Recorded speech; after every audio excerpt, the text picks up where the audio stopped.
আসসালামু আলাইকুম। সংবাদে আপনাদের সবাইকে স্বাগতম জানাচ্ছি আমি নুসরাত। শুরুতেই সংবাদ শিরোনাম। বাংলাদেশের সর্বশেষ গুরুত্বপূর্ণ আপডেট সংবাদে আপনাকে স্বাগত। শুরুতেই সংবাদ শিরোনাম, পরে বিস্তারিত। প্রথমেই জানাবো আমাদের হাতে থাকা সর্বশেষ গুরুত্বপূর্ণ সবথেকে তাজা আপডেট সংবাদ। ইনকিলাব মঞ্চের স্ট্যাটাস, আওয়ামী লীগ অ্যাক্টিভ হয়েছে, নির্বাচন বানচালের চেষ্টা চলছে। শহীদ শরীফ ওসমান হাদী হত্যার বিচারের দাবিতে আন্দোলনে ফ্যাসিবাদী আওয়ামী লীগের অনুপ্রবেশের অভিযোগ তুলেছে ইনকিলাব মঞ্চ। তাদের অভিযোগ, রাতে সভাগে তাদের জমায়েতে সাধারণ জনগণের সঙ্গে পরাজিত ফ্যাসিবাদী শক্তি আওয়ামী লীগের লোকেরা ঢুকে পড়েছে। আজ রাত 8টা 9 মিনিট এবং রাত 9টা 13 মিনিটে পৃথক দুটি স্ট্যাটাসে এই তথ্য জানিয়েছে ইনকিলাব মঞ্চ। এরপর জানাবো, হাদী হত্যা তদন্তে রোববার জাতিসংঘে চিঠি পাঠাবে সরকার। শহীদ শরীফ ওসমান হাদী হত্যার বিচারের দাবিতে হওয়া বিক্ষোভ দমনে আইনশৃঙ্খলা বাহিনী কোনো ধরনের আগ্নেয়াস্ত্র ব্যবহার করেনি। এ সময় 23 জন আহত হলেও কেউ গুলিবিদ্ধ হয়নি বলে অন্তর্বর্তীকালীন সরকার দাবি করেছে। তবে ঢাকা বিশ্ববিদ্যালয়ে 96 জনকে আহত অবস্থায় ভর্তি করা হয়েছে। এদিকে ফ্যামিলি কার্ড 10 টাকা চাল দেওয়ার মতো ধাপ্পাবাজি ভুয়া বললেন ডাক্তার শফিকুর রহমান।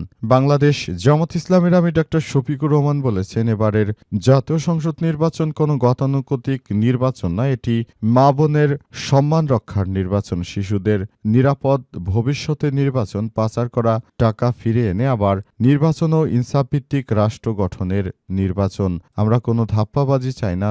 যেটি তারেক রহমান বলছে 10 টাকায় চাল খাবে, শেখ হাসিনা বলেছিল, তেমনিভাবে তারেক রহমান বলছে যে আগামীতে তারা ফ্যামিলি কার্ড দেবে, কিন্তু তারা এটা ধাপ্পাবাজি করছে, এটা সম্পূর্ণ মিথ্যা প্রতিশ্রুতি। জানাবো, সুষ্ঠু নির্বাচন নিয়ে শঙ্কা আছে বললেন নাহিদ ইসলাম। আগামী জাতীয় সংসদ নির্বাচন সুষ্ঠু হবে কিনা সেটি নিয়ে শঙ্কা আছে, কারণ নির্বাচনকে বানচাল করতে তারা বিভিন্নভাবে ষড়যন্ত্র করছে বলে অভিযোগ করেছেন তিনি। আগামীর বাংলাদেশ হবে ন্যায় ইনসাফ ভিত্তিক একটি সত্যের বাংলাদেশ, যে বাংলাদেশে আর কোনো আহাজারি থাকবে না, কোনো সমস্যা থাকবে না। নতুন বাংলাদেশ গড়ে তুলতে আমরা বদ্ধপরিকর বলে জানিয়েছেন নাহিদ ইসলাম।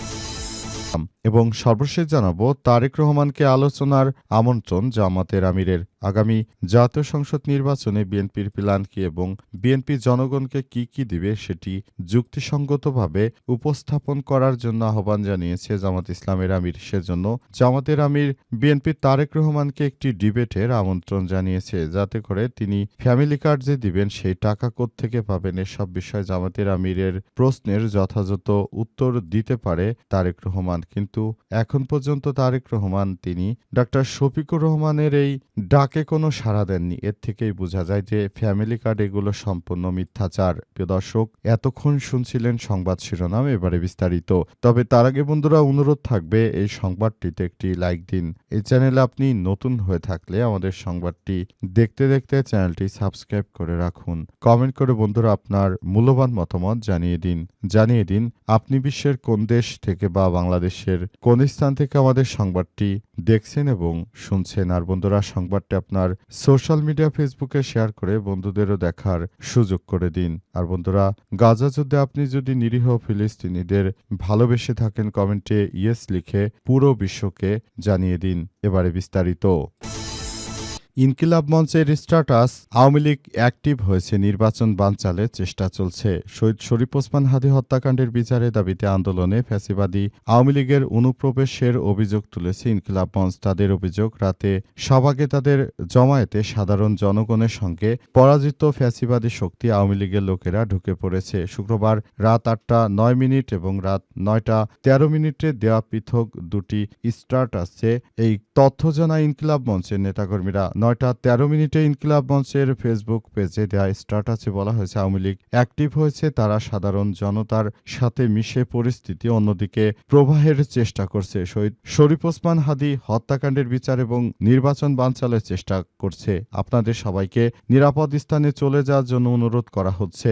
এর আগে রাত 8টা 9 মিনিটের দিকে দেওয়া অপর স্ট্যাটাসে ইনকিলাব মঞ্চ জানিয়েছে, নির্বাচন 12 তারিখে হবে, নির্বাচন হতেই হবে, কোনোভাবে নির্বাচন বানচাল করতে দেওয়া হবে হবে না। একটি পক্ষ বুঝতে পেরেছে তারা আগামী জাতীয় সংসদ নির্বাচনে হেরে যাবে, এজন্য তারাও চাইছে যে আগামী জাতীয় সংসদ নির্বাচনটায় বিশৃঙ্খল পরিস্থিতি তৈরি করে তারপর দেশের মধ্যে একটি অনাকাঙ্ক্ষিত ঘটনা ঘটিয়ে তারাও নির্বাচনের ফলাফলকে কারসাজি করতে চায়। সেজন্য তারাও এখন একরকমের সমস্যা তৈরি করতে চাইছে। তাই আপনাদেরকে বলবো, আপনারা মাঠে থাকবেন না, সবাই মাঠ ছেড়ে চলে যান। আপনারা যার যার জায়গায় গিয়ে আপনারা নতুন করে সবকিছু করার চেষ্টা করুন। আমরা যারা আহত হয়েছি ঠিক আছে, ভালো কথা, আগামীতে আমরা সরকারের সাথে এসব বিষয় নিয়ে কথা বলবো, কিন্তু এই বিষয় নিয়ে পরিস্থিতি আর কোনোভাবেই ঘোলা করা যাবে না। আমাদের প্রশাসনকে আমরা সর্বোচ্চ সম্মান জানাই। এর পেছনে কারা রয়েছে বা কি হয়েছে বিষয়টি সেটি নিয়ে পরে আমরা সরকারের সঙ্গে বসবো। তবে এই মুহূর্তে আপনারা দয়া করে যার যার জায়গা ছেড়ে দিয়ে তারপর আপনারা চলে যান, বাড়িতে ফিরে যান, নিরাপদ দূরত্বে চলে যান। আর কোনরূপ বিশৃঙ্খল পরিস্থিতি তৈরি করবেন না বলে ইনকিলাব মঞ্চের ফেসবুক পেজ থেকে বিষয়টি বলা হচ্ছে। হাদি হত্যা তদন্তে রোববার জাতিসংঘে চিঠি পাঠাবে সরকার। অনেক জল্পনা কল্পনার পর অবশেষে সরকারের পক্ষ থেকে বলা হয়েছে যে হাদি হত্যাকাণ্ডের ঘটনায় অন্তর্বর্তীকালীন সরকারের প্রধান উপদেষ্টা মঙ্গলবার জাতিসংঘে চিঠি পাঠাবে, যাতে করে জাতিসংঘ থেকে হাদি হত্যাকাণ্ডের ঘটনায় যেন বিচার হয় এবং মূল বিচারটি যেন বাংলাদেশের মাটিতেই হয়। সেজন্য তারা শহীদ ওসমান হাদি হত্যাকাণ্ডের ঘটনায় জাতিসংঘের কাছে এই চিঠি পাঠানোর কথা জানিয়েছে। সরকার আরও জানিয়েছে যে আগামী জাতীয় সংসদ নির্বাচনের আগে যেন আর কোনো বিশৃঙ্খল পরিস্থিতি কেউ না ঘটায় সে বিষয়টি দেখতে হবে। আগামী জাতীয় সংসদ নির্বাচনকে সুষ্ঠু সুন্দরভাবে গড়ে তোলার মধ্য দিয়ে সবাইকে নিয়ে একটি সুন্দর বাংলাদেশ গড়ে তুলতে হবে। আগামীর নতুন বাংলাদেশ গড়ে তুলতে হবে এবং সে অনুযায়ী সবাইকে নিয়ে কাজ করতে হবে। সরকার চায় এবার যেন একটি সুষ্ঠু সুন্দর বাংলাদেশ গড়ে তোলা যায়। সে অনুযায়ী সরকার সেভাবেই তার দায়িত্ব পালন করছে এবং আগামীর নতুন বাংলাদেশ গড়ে তুলতে সরকার বদ্ধপরিকর। সরকার সেই বিষয়গুলোকে পুরো বাংলাদেশের সামনে স্পষ্ট করছে। আগামীতে যেন শহীদ ওসমান হাদির হত্যাকাণ্ডের বিষয়টি স্পষ্টভাবে বিচার হয় এবং বিচারের কাঠগড়ায় দাঁড় করানো যায় সন্ত্রাসীদের, সেই ব্যাপারটি নিয়ে সরকার কাজ করছে। শহীদ ওসমান হাদি বাংলাদেশের মানুষের অত্যন্ত শ্রদ্ধাভাজন এক ব্যক্তিত্ব হিসেবে ছিলেন এবং তার মৃত্যুতে বাংলাদেশ গভীরভাবে দুঃখিত। কিন্তু এখন পর্যন্ত শহীদ ওসমান হাদি হত্যাকাণ্ডের ঘটনায় সরকার আসলে কাউকেই এখন পর্যন্ত সরকারের পক্ষ থেকে আসলে কোনো ধরনের বিশৃঙ্খল পরিস্থিতি অ্যালাউ করা হচ্ছে না। কিন্তু সরকার সব বিষয়গুলোকেই অন্তর্বর্তীকালীন সরকারের প্রধান উপদেষ্টা সব বিষয়গুলো সুষ্ঠুভাবে পরিচালনার চেষ্টা চালিয়ে যাচ্ছে। এই বিষয়গুলো অত্যন্ত দুঃখজনক হলেও সত্য এবং এই বিষয়টি আমাদেরকে মেনেই নিতে হবে যে শহীদ শরীফ ওসমান হাদি আমাদের পাশে এখন আর নেই। ফ্যামিলি কার্ড 10 টাকায় চাল দেওয়ার মতো ধাপ্পাবাজি বললেন ডাক্তার শফিকুর রহমান।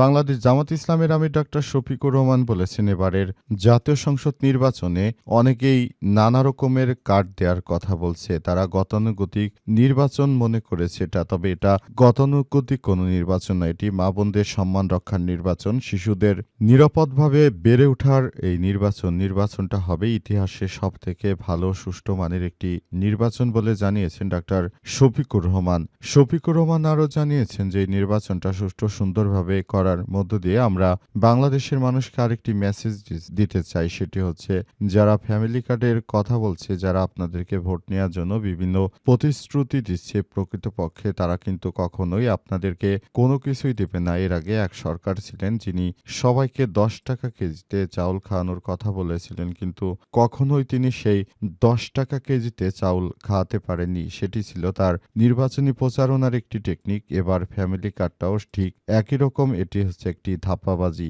এই ফ্যামিলি কার্ড ধাপ্পাবাজি এই বিষয়টি জামাতের আমির আরও জানিয়েছেন যে এই ধাপ্পাবাজি কার্ড দিয়ে বাংলাদেশের মানুষকে কেনা যাবে না। আগামীর বাংলাদেশ হবে ন্যায় ইনসাফ ভিত্তিক একটি সমাজ গঠনের বাংলাদেশ, যে বাংলাদেশ বিনির্মাণে আর কারো কোনো ধরনের সমস্যা থাকবে না। পুরো বাংলাদেশের মানুষ মনে করে আগামীর জাতীয় সংসদ নির্বাচনটা হবে ইতিহাসের সবথেকে ভালো সুষ্ঠু মানের একটি নির্বাচন নির্বাচন, সেই নির্বাচনে আপনারা সবাই দাঁড়িপাল্লা, শাপলা, কলি, রিকশা সহ যে প্রতীক রয়েছে যার আসনে, সেই প্রতীকে ভোট দিয়ে আপনারা একটি শক্তিশালী সরকার গঠন করতে আমাদেরকে সর্বাত্মক সহযোগিতা করুন বলে বলা হচ্ছে এবং সে অনুযায়ী কাজ করার জন্য ডক্টর শফিকুর রহমান নেতাকর্মীদেরকে নির্দেশনা দিচ্ছেন। আগামীর বাংলাদেশ হবে ন্যায় ইনসাফ ভিত্তিক একটি সুষ্ঠু সুন্দর বাংলাদেশ, যেখানে কোনো রাহাজানি সন্ত্রাসী কর্মকাণ্ড থাকবে না।